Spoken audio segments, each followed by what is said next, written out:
Welcome back to the KOAM Morning News. Earlier, we were fortunate enough on this Wildcat Wednesday to catch up with one, Daven Scrantz, and she was kind enough to come back and talk to us again. You know, earlier, Daven, we were talking about people taking on new hobbies during the past year, during the pandemic, and I know one of the real popular ones during last summer were chickens.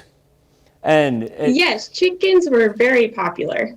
And why was that? Especially from a K-State research and extension perspective, why did chickens become so popular?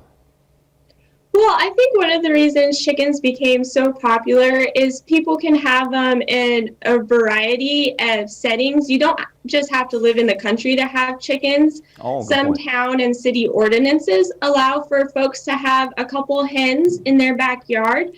So that gave an opportunity for a lot of people to get chickens, even if they didn't have several acres out in the country. And they're an easy animal to start out with if someone is new to raising livestock. They're pretty easy when it comes to care and management.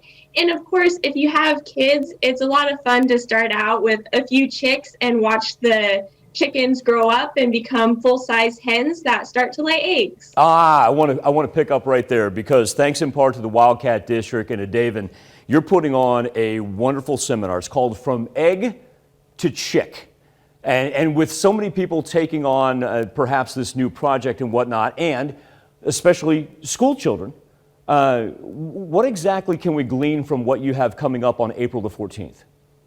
Yes, on April the 14th at 11 a.m., we're going to do the From Egg to Chick workshop, as you mentioned. And this workshop, we're going to cover how to set up the incubator. This incubator right here, I'm going to be setting up with a few eggs. This is a smaller incubator. It only holds 7 chicken eggs.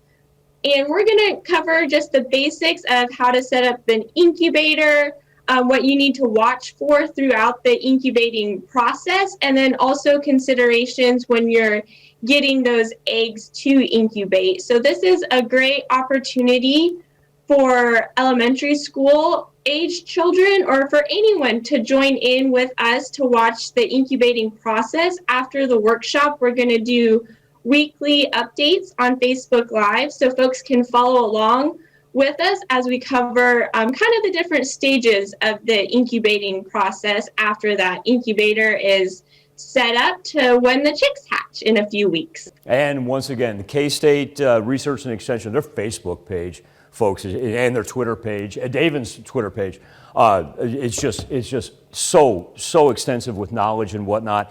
Daven, I want to thank you for joining us. So once again, it's going to be Wednesday, April the 14th.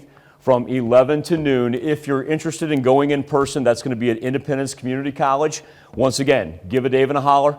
Let her know, because space is limited. But if you're going to do it virtually, and remember, Daven's going to give us virtual update. Can I ask you to come back on a Wildcat Wednesday and update us? Yes, definitely. I would love to do that. I would love to hear from you as well. Daven Scrantz from the Kansas State Research and Extension Wildcat District. Daven, thank you so much. Best of luck to you, and great to see you again. Thanks for having me on. It's great to see you as well. All right, we'll be back with more KOAM Morning News right after this.